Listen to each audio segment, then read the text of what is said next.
At that time, the disciples came to Jesus and asked, "Who, then, is the greatest in the kingdom of heaven?" He called a little child, whom he placed among them. And he said, "Truly I tell you, unless you change and become like little children, you will never enter the kingdom of heaven.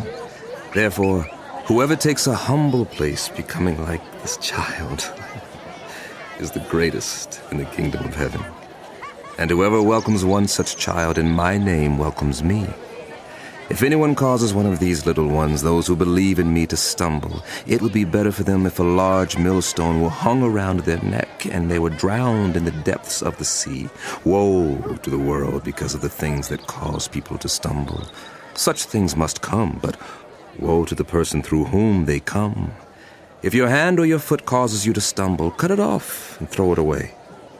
It is better for you to enter life maimed or crippled than to have 2 hands or 2 feet and be thrown into eternal fire. And if your eye causes you to stumble, gouge it out and throw it away. It is better for you to enter life with 1 eye than to have 2 eyes and be thrown into the fire of hell.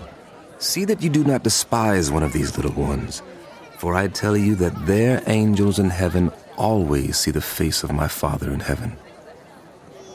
What do you think? If a man owns 100 sheep and one of them wanders away, will he not leave the 99 on the hills and go to look for the one that wandered off? And if he finds it, truly I tell you, he is happier about that one sheep than about the 99 that did not wander off.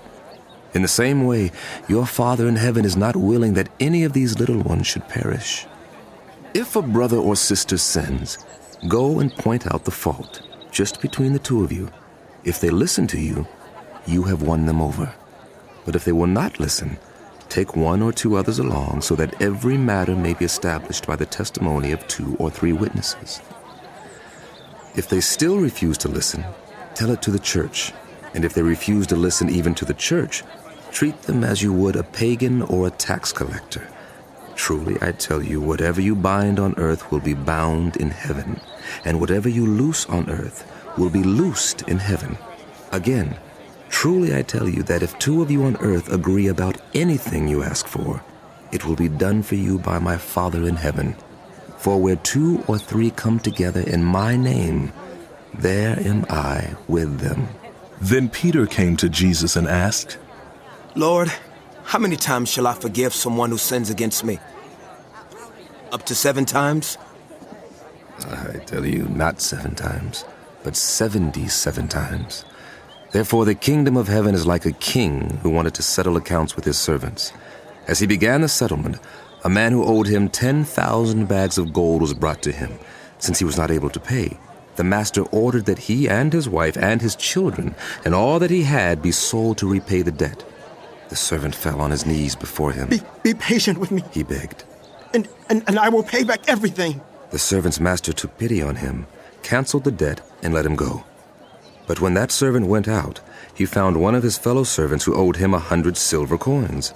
He grabbed him and began to choke him. "Pay back what you owe me," he demanded. His fellow servant fell to his knees and begged him. Be patient with me. I will pay you back. But he refused. Instead, he went off and had the man thrown into prison until he could pay the debt. When the other servants saw what had happened, they were greatly distressed and went and told their master everything that had happened. Then the master called the servant in. "You wicked servant," he said, "I canceled all that debt of yours because you begged me to. Shouldn't you have had mercy on your fellow servant just as I had on you?" In anger, his master handed him over to the jailers to be tortured until he should pay back all he owed. This is how my heavenly Father will treat each of you unless you forgive a brother or sister from your heart.